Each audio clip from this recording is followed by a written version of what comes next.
बिस्मिल्लाहिर्रहमानिर्रहीम। तमाम देखने और सुनने वालों को अस्सलामु अलैकुम। मोहतरम अजीज दोस्तों, एक आदमी ने हातिम ताई से पूछा, ए हातिम, क्या सखावत में कोई तुझसे आगे बढ़ा है? हातिम ने जवाब दिया, हाँ, कबीला ते का एक यतीम बच्चा मुझसे ज़रा सखी निकला, जिसका किस्सा कुछ यूं है कि दौरान सफ़र में शब बसरी के लिए उनके घर गया। उसके पास 10 बकरियां थीं। उसने एक ज़बाह की, उसका गोश्त तैयार किया और खाने के लिए मुझे पेश कर दिया। उसने खाने के लिए मुझे जो चीज़ें पेश की थीं उनमें मगज़ भी था। मैंने जब उसे खाया तो मुझे मगज़ बहुत पसंद आया। मैंने कहा, वाह सुभान अल्लाह, क्या खूब जायका है। यतीम बच्चा फ़ौरन बाहर निकला और एक एक करके तमाम बकरियां मेरी लाइल्मी में उसने ज़बह कर डाली और सबके मगज़ मुझे पेश कर दिए। जब मैं जाने लगा तो क्या देखा कि घर के इर्द गिर्द हर तरफ खून ही खून बिखरा पड़ा है। मैंने उससे कहा, तुमने तमाम बकरियां क्यों ज़बह की? उसने कहा, आपको बकरी का मगज़ बहुत अच्छा लगा और मैं इस पर बुखल करूं, और मेहमान नवाजी में बुखल अरबों को ज़ेब नहीं देता। मैंने हातिम से पूछा कि आपने बदले में उसे क्या दिया? उन्होंने कहा, 300 सुर्ख ऊँटनियाँ और 500 बकरियां। मैंने हातिम से कहा, तो फिर तो आप उससे बड़े सखी हुए।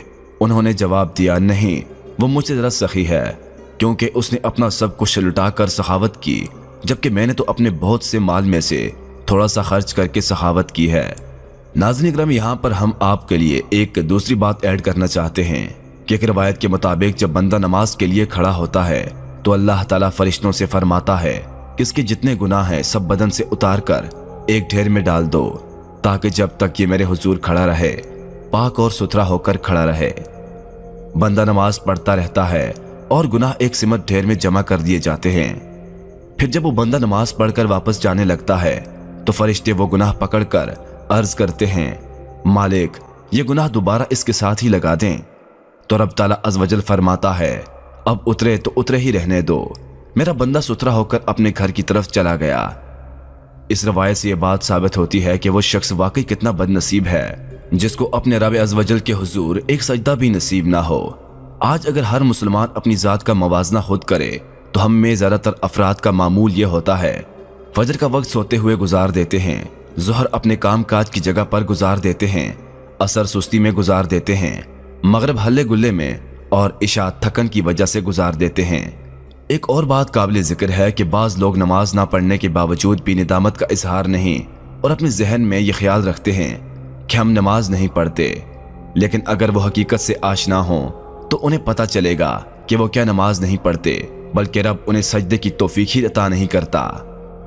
क़यामत के दिन सबसे पहले सवाल भी नमाज का ही होगा। इसलिए दोस्तों, नमाज कायम करें, 5 वक्त की नमाज पढ़ें, अच्छे काम करें, आप जरूर कामयाब होंगे। मोहतरम अजीज दोस्तों, ये थी हमारी आज की वीडियो। हम उम्मीद करते हैं कि आपको पसंद आई होगी। वीडियो पसंद आने की सूरत में इस वीडियो को लाइक करना और अपने दोस्तों के साथ शेयर करना मत भूलिएगा। आप सबका बहुत बहुत शुक्रिया। मिलते हैं किसी अच्छी और खूबसूरत सी वीडियो के साथ। तब तक के लिए अल्लाह पाक आप सबका हामी नासर वस्सलाम।